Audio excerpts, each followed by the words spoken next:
Shout out sa mga 35 to 45 years old. Gusto mo bang maging financially successful? Kung ang sagot mo ay yes, you got to watch this video. Videos that will make you wealthy and debt-free. Hi there, this is Chinkitan, your pambansang wealth coach. Sa araw na ito, pag-uusapan po natin ang financial success. Kung ikaw ay 35 to 45 years old, you got to tune in and then tapusin nyo to. Bakit? Magkakaroon tayo ng coaching session. I want you to think, reflect, and apply. Okay? Right now, let's talk about 35 to 45. Ito po yung next stage ng iyong buhay na talagang kailangan po na magkaroon po tayo ng stability. Na kailangan magkaroon tayo ng growth, especially in preparing for our future. Kasi kailangan po natin maintindihan, no? At this age, kailangan natin mag-focus. Okay, mag-focus po. Bakit po? Pag hindi tayo nag-focus sa age 35 to 45, may hirapan na po tayo sa next stage pa ng ating buhay. Kaya, paano malaman na ikaw ay financially successful na? I want you to get a paper and a pen right now and I want you to evaluate and think first. Think. Tapos next, we are going to reflect. And once we're going to reflect, may questionnaires po tayo, sasagutin nyo, tapos mag-score kayo, and last, we're going to apply what we have learned. So right now, at age 25 to 35, career stability ang pag-usapan natin.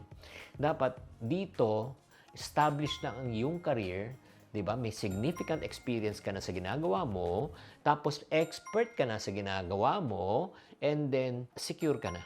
Secure ka na hindi ka matatakot na mawalan ng trabaho. Bakit po? Sa sobrang galing mo, sobrang experience mo, pag tinanggal ka, it's not your loss, it's theirs. Makakahanap ka ng panibagong trabaho. So stable ka na at this age. Let's talk about financial security naman. Ito naman, dito nai-implement mo na yung pinag-aralan mo noong 25 to 35 ka. So yung parang hindi lang siyang ideas, may execution na. Dito talagang meron ka ng stable ng emergency fund at age 35 to 45. Meron ka na nag-umpisa ka ng retirement planning, nag-i-invest ka na sa real estate, sa insurance. This is at the age of 35 and 45. Let's talk about family. When you say family, ika nga relationship, nagpa-family planning ka na. 'Di ba? In other words, at this age, may asawa ka na siguro, or if not naman, you're considering, may mga iba kasi late marriage. Ako, I got married at the age of 33. So, 35 at this time right now, hindi rare na medyo late marriage na po siya. And this is the part, 35 to 45, may mga iba, may asawa, may anak na, at nag-aaral na yung anak nyo sa mga eskwelahan, nagbabayad ka na ng tuition fee, at syempre, iba na yung responsibilities mo. Kasama na yung healthcare doon. At age 35 to 45. Now, let's talk about personal development. At this age naman, naka-invest ka na. Diba? Meron ka nang natutunan na bagong skills, meron ka nang bagong hobbies, diba?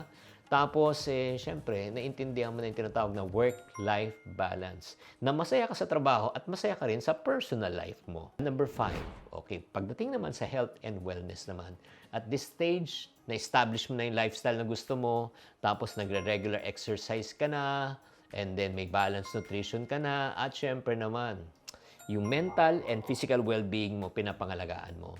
And number 6, ito yung number 6 po, when it comes to long-term goals. Dito naman po, at age 35 to 45, dito na, hindi lang career mo at the present na iniisip mo na yung towards already, yung medyo malayo-layo na. Like for example, career advancement, na iniisip mo na paano magnegosyo. Iniisip mo na at this age na nagta-travel ka na, di ba? Or if not naman, iniisip mo na kung anong gagawin mo in the future.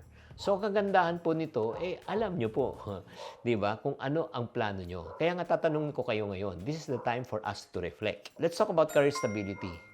Are you satisfied with the stability and the fulfillment of your current career that you have right now? Pag ang sagot mo oo, naka 1 point ka na. 1 point. Mag-i-score po tayo ngayon. Mag-i-score po tayo. Okay, number 2. Financial security naman. Ikaw naman, confident ka na, may savings ka na, may emergency fund ka na, meron ka ng investment na nag-uumpisa ka na. Overall, okay na financial situation mo. That's another point. 2 points ka na. Number 3, di ba, meron ka ng concrete plan na mag-asawa, or if not naman, nag-expand na yung pamilya mo dahil may anak ka na, at the same time, masaya ka sa marriage mo. Number 3 na yan, 3 points. Number 4, let's talk about personal development naman. Ikaw ba ay fulfilled? Di ba? Ikaw ba ay nag-grow? Di ba? Mentally, personally, professionally, and financially. Pag nasagot mo ay 4 points ka na. Number 5 po, health and wellness. Di ba? Nag-exercise ka ba? Di ba? Meron ka bang binabago sa lifestyle mo ngayon para iwas ka sakit in the future? That's number 5. 5 points ka na. And number 6, long-term goals. Meron ka bang long-term aspiration? Meron ka na bang plano? Meron ka na bang anong gusto mong mangyari sa iyo? Pag sinabi mong, ay, meron na akong plano, 6 points ka na. So, ladies and gentlemen, right now, let's apply, okay? And ask ourselves, pag ikaw naka 1 and 2, type 1 and 2, yung score mo, nasa low side ka.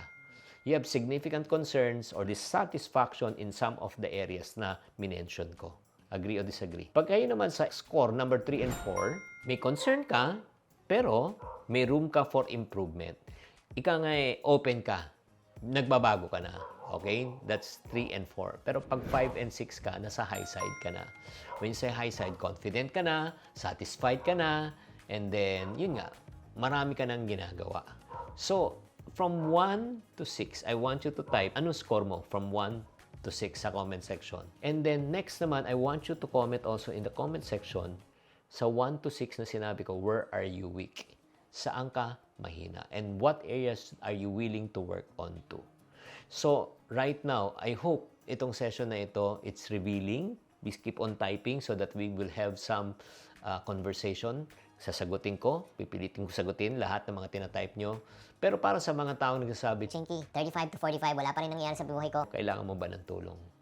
If you need help with your financial situation right now, I want to give you by watching a free video. A free video, panoorin nyo to. Itong video na ito will be able to help you to transition. No, kung may financial issue ka, may money problem ka, makakatulong tong video na ito. Panoorin mo na lang sa comment section or sa description section. Maraming salamat. Sana naman naliwanagan po kayo sa episode natin na ito. Pinag-usapan natin na age 25 to 35.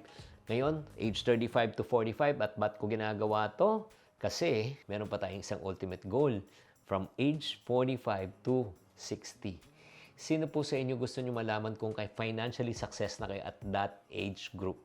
Type me. Type me. Okay? Kung gusto nyo malaman at matuto, kailangan may 200 Ms po tayo sa comment section. 200 Ms. Bakit? Pag naka 200 Ms, gagawin ko po yung episode number 3. That is for age 45 to 60. Type 200 Ms sa comment section. Maraming salamat sa pag-tune in. Tatandaan, tamang karunungan, tamang disiplina po ang susi sa pagyaman.